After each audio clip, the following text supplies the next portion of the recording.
if we want to continue telling the stories of Africa in a way that portrays Africa in the way it should be portrayed, then we need to adapt to technology. Of course, we lagged behind when it came to writing books for some time, but maybe starting 1960s, then we had writers like Chinua Achebe and Ngugi wa Thiong'o, the late now, Wole Soyinka and others writing African stories, and through them, the rest of the world got to understand the African culture and society better than what they were fed by the people who came here from their society and just looked around and created stories about the people. And of course, the movies came along, and in that area, it's kind of like we still lagged behind. Today, the Western media, mainstream media, tell stories about Africa in a way that you don't even understand why they are doing that. Because, of course, they are creating content that will resonate with the people in the West. So they don't really care about being factual or portraying Africa in a way that it is actually.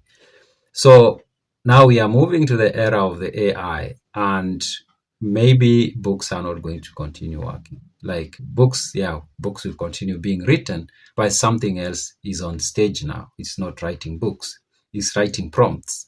And if you watch videos on TikTok, maybe you've seen this. There's now vlogs of animals. There's one about Bigfoot, very interesting, and lions having podcasts, talking in podcasts, very humorous and very entertaining, actually. And what it takes to create those videos is actually prompts.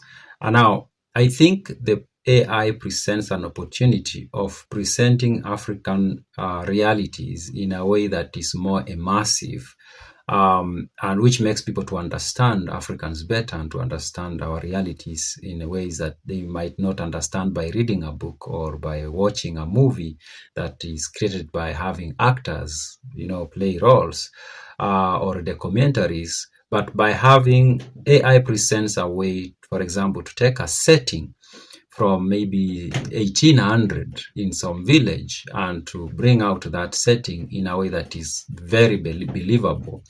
And of course, if we don't do it, other people are going to do it. Other people are going to use AI and create settings of African realities and present it to the world. So it's up to us to grab that very quickly so that others don't do it on our behalf. Because if we lag behind again, some people are going to do exactly that. Some people are going to imagine how Africa was in 1900 or how people lived in a village in central Kenya in 1920, and they are going to create that image and using AI, of course, and that image is going to stick.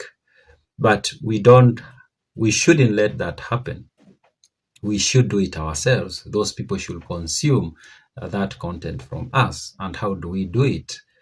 We should learn how to write prompts. If you've seen those videos, Bigfoot vlog and lion and all those, they are very interesting. Maybe you've seen them or you are going to see them very soon. I've seen a few made with the sound of Pastor Nganga. They are not quite there. The quality is terrible, but they are also interesting. But this, of course, right now there are tools that people are using to create those videos. But what those tools are actually, those are, we can say, prompt templates by and large, and people are using those to create. But the people who are going to create really, really interesting stories that are going to, of course, stick and become watched by maybe hundreds of millions are going to be people who are going to write the prompts from scratch so that they are so detailed and so focused on how they portray characters and the story and everything. So if you don't know how to prompt yet, it's time to start learning how to write prompts, because future books are going to be written using prompts. Movies are going to be produced using prompts. So art generally is going to be produced using prompts. So yeah, so coming back to the telling African story thing, if you are going to grab the moment and don't let others tell our stories, we need to start learning how to write AI prompts so that we can do it ourselves in a way that we portray ourselves in a way we want to be seen by the rest of the world.